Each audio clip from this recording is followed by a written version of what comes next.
Welcome to Air Conditioning Contractors of America Manual D Speedsheet Primer. This is the Manual D Speedsheet, and the view that we're looking at is the one you get when you click on the Effective Length tab. However, we're going to look first at the Welcome and the Help tabs because you really need to look at them first and know what's on them before you start on a Manual D Speedsheet. Big guy in the back saying, "Where's the tabs?" Well, if you look along the bottom of the sheet, you're going to see that the tabs are all there, and the first tab on the left is the Welcome tab. And if you click on the Welcome tab, it's going to open up the Welcome sheet. I'm now going to read the Welcome page. Welcome to the electronic spreadsheet version of ACCA Manual D 3rd Edition D3 Residential Duct Systems 2008. A thorough understanding of the D3 manual as well as a working knowledge of Microsoft Excel are prerequisites for using this spreadsheet. The spreadsheet uses revised versions of the printed D3 worksheets. Use the printed D3 manual for guidance to enter information into the effective length, friction rate, and duct sizing tabs. Microsoft Excel version 97 is the minimum requirement to use the spreadsheet, but Microsoft Excel version 2000 or greater is recommended to utilize the full features of the spreadsheet. We strongly suggest that you print out and read the instructions on using the electronic spreadsheet that are contained in the following Help tab.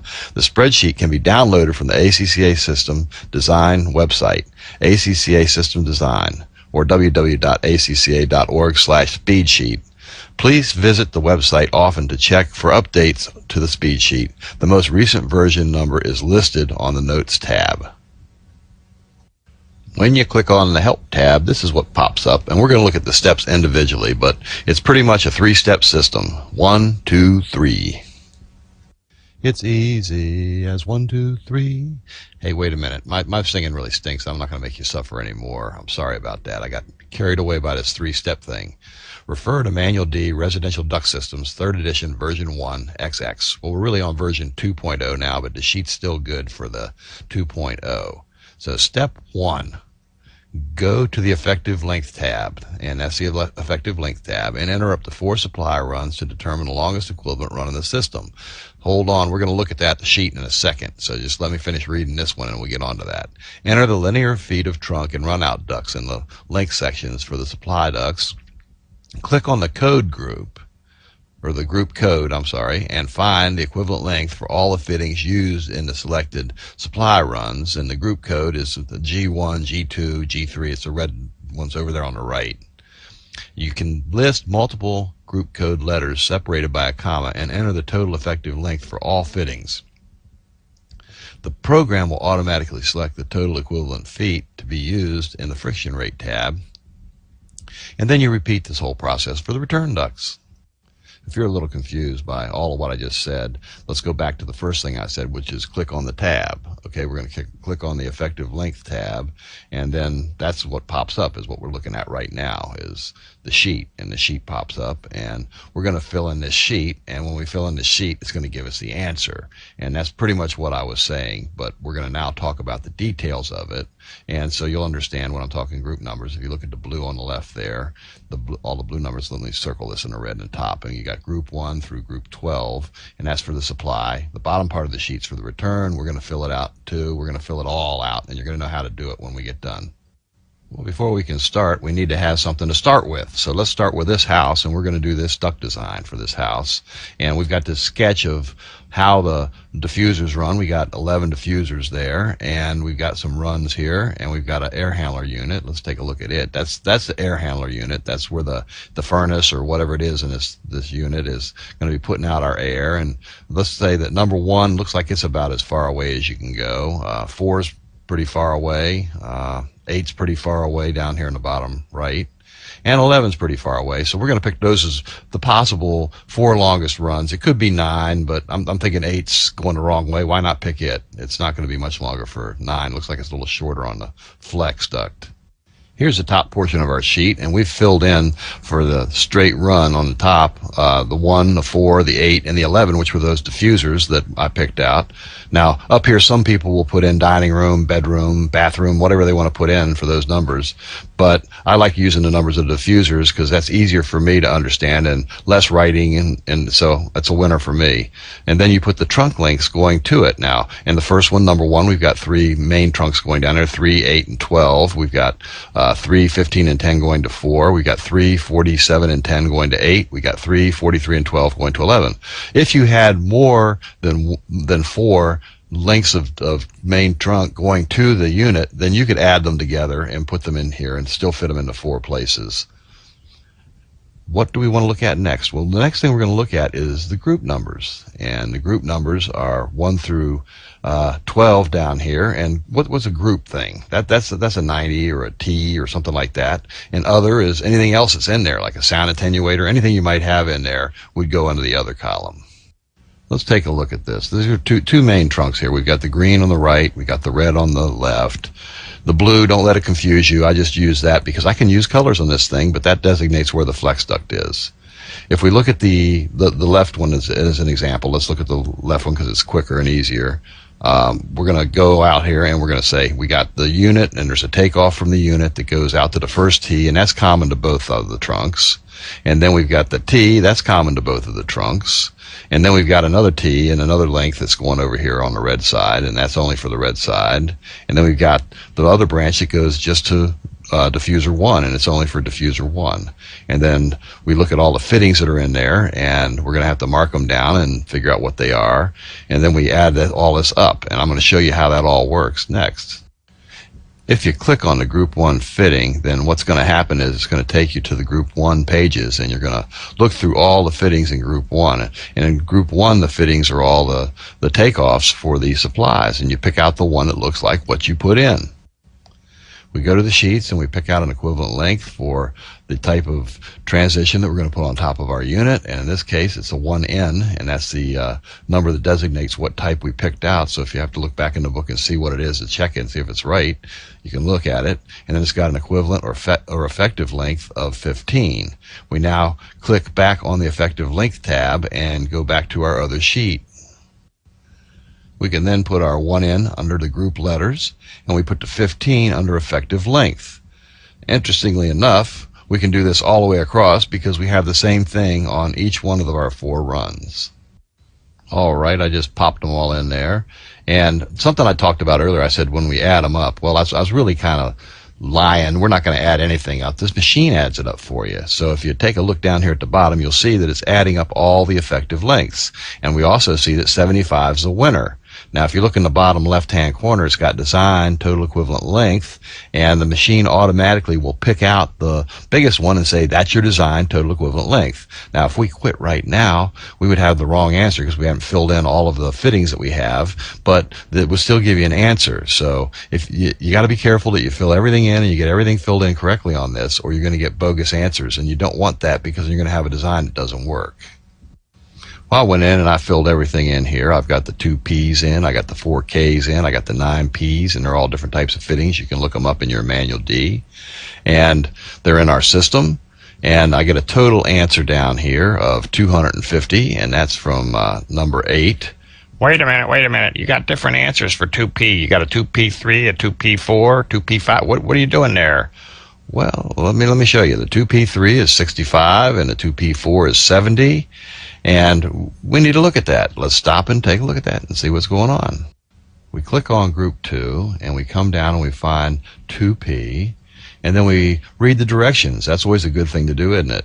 Number of downstream branches to end of trunk duct, or number of downstream branches to a trunk reducer. And so we're adding these up. If there's a reducer, then these are before the reducer, and we don't have any reducers in our trunk, so it's just the total number of them in this case. Now, if we look at this, it's got fitting numbers, and 0 is 50. So effective or equivalent length is for 0 is 50. And if we go all the way to the right, 5 or more is 75. And in the middle is in the middle. And it's just that simple. So we looked up and counted what was there and came up with our numbers. I've colored in the return ducts in yellow here because we're going to do the return ducts next. Now, on the registers themselves, on most drawings, it's a standard procedure to put a one line across a return and an X across a supply so that you can tell just by looking at them whether the supply is a return. You can also follow the trunks back. Now, the coloring in is option that one guy I knew loved to color everything in, and he colored it all in so everybody could see the ducts and know what they were based on the colors, and that worked really good until he ran into a colorblind guy. Enough of this digression, which means to say that I've wandered off on the tangent here talking about X-bosses and coloring stuff. We go back to the effective length worksheet, and we've already filled out the top half, so we're now going to look at the bottom half, which is return ducts. I grabbed the bottom part of the friction rate sheet off of the page and blew it up, and we're going to do the same type of stuff for it. There's only 4 return duct runs, so that's pretty simple. We're going to fill them in. Then we're going to fill in the lengths for each of those runs. Then we're going to get any group numbers or any fittings that are on those runs or any other stuff and fill that in. And then that's going to give us our total equivalent length. Boom, we're done. It's just that quick. Well, it's almost that quick. We got 4 of them, and there's only 4 returns, so we get to put them all on here. And it would have been obvious anyway, because we got one that's 5 feet and one's 10 feet, and they all have the same fittings. So theoretically, we only would have had to do number 4 and put that down in here, and we'd have got the right answer of 155. But I went ahead and did my homework and did every one of them, so I should get a C+ at least. And the final answer is 155. We are now moving on to step 2. Go to the friction rate tab and enter the external static pressure for the selected equipment. Enter the heating CFM and the fan speed, the cooling CFM and the fan speed, and next enter component pressure losses for all the components and accessories external of the fan unit. The program will automatically calculate the design friction rate value to be used for duct sizing. Well, let's see now. Friction rate tab. That's that green tab right there. And we're going to click on that and see what happens. Voila, we have a sheet. Let's read the notes, because I like reading the notes because they're important, because if you don't read the notes, then eventually they'll come back and bite you. And let's see how this one's going to bite us if we don't know something that's written in there. 0 component pressure losses will result in an error. If the calculated friction rate is below 0.02, the fan may not deliver the required CFM.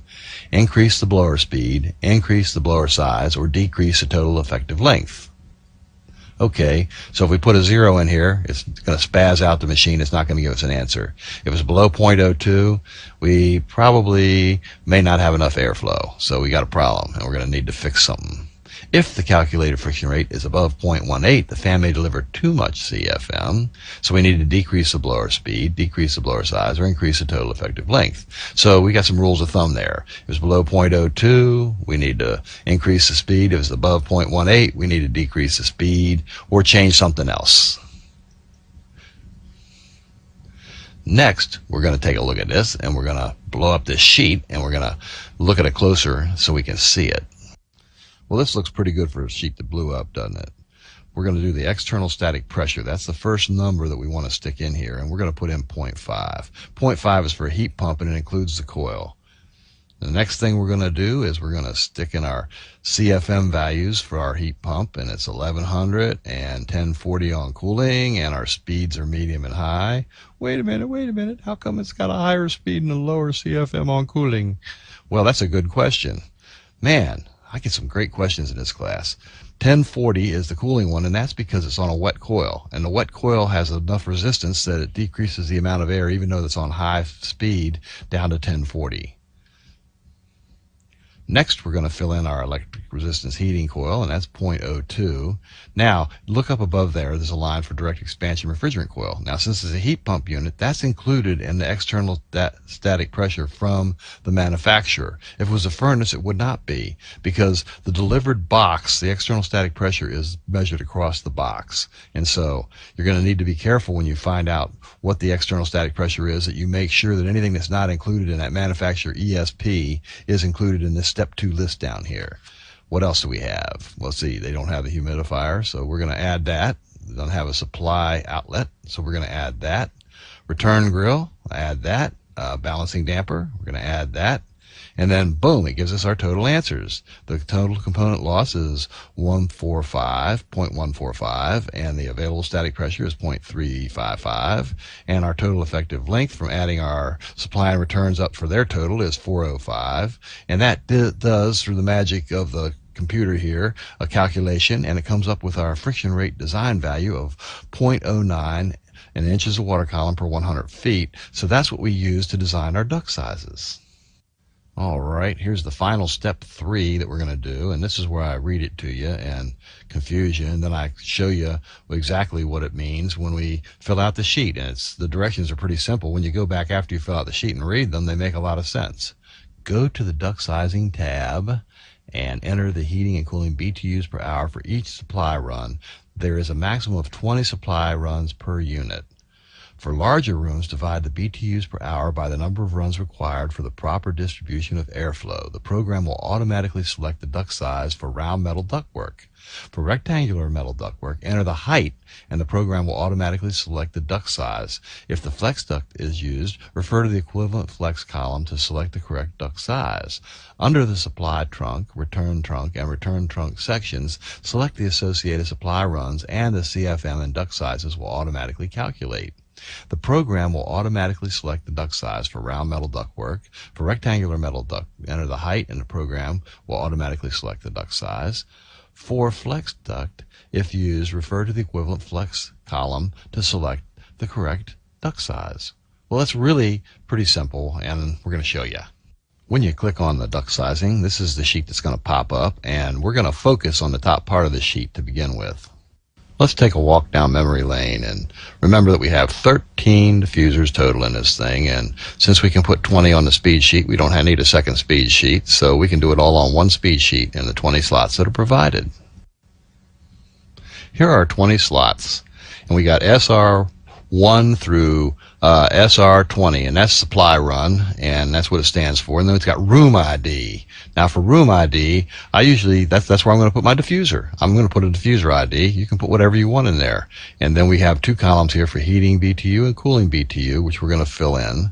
And then if you look over to the right, there's all kind of blue stuff here that just says pound number, pound number. And if we've got all our other sections filled out properly, it's going to give us answers in there in just a second when we fill it in. See how quick and easy that fills in? Pow, it's there. And see all the blue in there? The blue all fills out, and it gives you some sizes in there, and for flex and for the final size.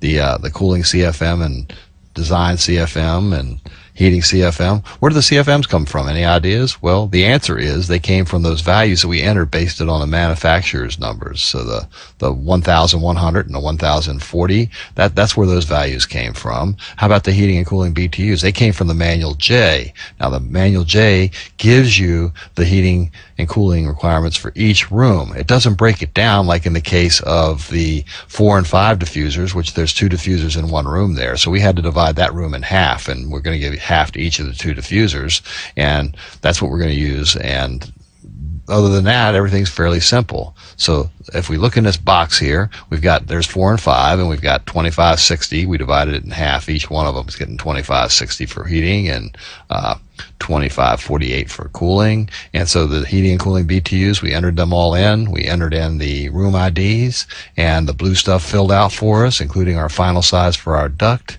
and our equivalent for flex is filled out already. However, we don't have it filled out for the height and width if we're doing rectangular. So we need to put in the height. Now, why would you have it different? Say for instance, we got a 9-inch round, and we only got 4 inches of ceiling area. We might want to put 4-inch in there for our height, and then we would have the height and width that would be equivalent to the 9-inch round. And that's what that column's for. Let's go ahead and slap one in there. We put 8 in there, and we got 8 by 8 for the first one, equivalent to a 9-inch round. The other thing I want to talk about on this sheet is the design CFM. That's not the balancing CFM. That's not what you balance to when you balance a system, because it's rounded up number. It's based on the bigger of the 2, and so you'll never have that much air in a system, and so you can't use that for that. That's just a design for duct calculations. It's not a design value for balancing. For balancing, you got to pick the heating or the cooling. And in this case, it looks to me like you can easily get within 15% of design and meet the quality installation requirements of 20% by balancing the system, and you can put it between the values. Like for instance, so if you look at SR8, you have 78 and 100. So you can get within 20% of both of those by putting it in the middle. So if you had 90, you'd be in the middle, and you'd be within 20%, and you meet the QI requirement. Or if you decided that it needed more cooling, you could just balance it to the 100 for the cooling. The bottom line here is that when you're balancing, use common sense and balance to the heating or the cooling, and mark down what you had, and you'll usually do okay. If you come back later because there's a complaint one room's not running right in the summer or the winter, then you probably need zoning anyway. As you'll recall in our drawing, we had two main trunks, and then we had our return trunks. We had 4 of them. So we're going to look at the bottom part of our sheet here that takes into account the whole trunks, and it looks at everything that's on each of the trunk to get our totals to figure out what size duct we need for the main branches. Remember when we started with this sheet, we circled the top and then we blew it up and then we filled it in? Well, now we're going to circle the bottom and we're going to blow it up and we're going to fill it in. This is not too hard to do. This time we're just checking boxes, as I said. Now the thing to think about here is we've got associated supply runs is in the top left corner here, and we got ST1 and ST2. That's supply trunk 1 and supply trunk 2, which are the 2 we have. And then we've got 1 through 20. So we're just going to simply take supply trunk 1 and check all the 1 through 20, which is our numbers for our diffusers. See how it's easier using diffusers when you use this sheet? At any rate, we've got diffusers 1 through 13, and so we wouldn't expect to see any numbers 14 through 20 on any of these, all the way down. Now the numbers go straight down the column. So the first one is supply trunk. The second one is return registers. And so it tells you where the return registers are and what associated supply trunks they're on. And it needs those to add up the pressures and to know what's going on to size them properly. And then we've got return trunk, which is the main big fat trunks. And that's what this is. We're looking for all of the registers add up to a certain amount of air, and then you need a supply trunk that can supply all those registers. And so that's what this calculation is doing. Let's just look at one and then look at it filled out.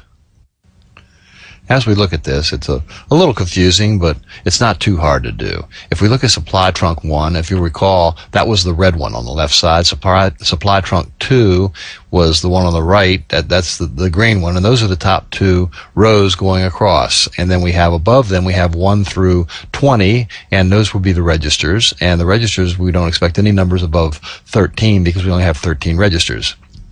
Now supply trunk 1 has the supply registers of 1, 4, and 5 on it. Now if you go across to the right, once you click on those, it automatically fills in all the blue all the way across. I added 8 inches so I could figure out what the equivalent rectangular would be, although we're going to do everything on the final drawing in round. And it comes out to 12-inch round is what you need for that supply trunk, the main trunk, for all those diffusers. The same with ST2, supply trunk 2. You just check the boxes and it does the math for you. And unless you're doing if you don't even need to fill in the yellow blank, it'll just work without that if you're not going to do rectangular. So if you're not doing rectangular, you can ignore that one. That column can remain blank. Now we go down here next. We got to figure out what the return registers are. We don't have any idea what the branch that runs to the return register is, but we're going to figure it out based on the supply size. And based on the supply size, it'll do the math for us. And how do we know the supply size? Well, we just check the boxes. So return register 1 serves 1, 2, and 3. Return register 3 serves 4 and 5.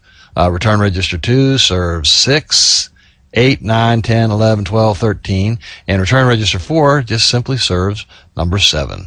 So when you look at those, it gives you all the design CFMs, it gives you the round size, it gives you the velocity, and then it gives you the final size, and then it gives you the flex equivalents over here. So the returns are in flex, so we're probably going to want to use flex. Now, when we get down to the bottom, we got the associated supply runs with the return trunks. So this is for the big trunk. This is for the whole bigger part of the trunk. First we have the return registers. That's the part that goes to the trunk. And now we're doing the trunks. And we've got 2 return trunks, 2 main trunks that go in together. And on the first one, we've got 1, 2, and 3. And that's going to be 10 inches the final size. If it's flex, it'd be 12-inch. And the bottom one is return trunk 2, and it's got all the other ones on it, and it's going to be a equivalent flexed length 16 diameter. So that would be 14 if you were doing galvanized, but since we're using flex, you have to use a 16. We're now done. We got the whole thing filled out. We got a design. It includes all of our duct sizes for each of our diffusers. It includes all of our fittings. If we look at our other sheet, we could use this to price out the job because we've got our fittings listed on one. We can just figure out how many of each one of them we have on each run and add them up and figure out a cost for the whole job and figure out how long it's going to take one of our guys to install it. And if you're like me, then you double it because you're not very good at it and it takes you longer. But at any rate, the bottom line is, with this sheet, you're finished and you've done your manual D speed sheet. Just for my own peace of mind, I like to go back to the original drawing and put all of the duct sizes on there and put down where they go, and then I can identify the fittings too if I want to. If I'm going to have somebody else do the install, then that's what I want to do. I want to have a drawing for them so they know what to do, and it can be just a pencil drawing like this that shows you where everything goes and what size it is, and it makes it a slam dunk simple for the guy doing the installation. In this case, I decided to do the return duct on a separate sheet because the sheets weren't very big. If they're bigger sheets, it'll fit on there pretty well. This concludes Manual D Speed Sheet Primer, and you should be able to now fill out a Manual D Speed Sheet completely, and you should understand all the little things that you need to know in order to do it.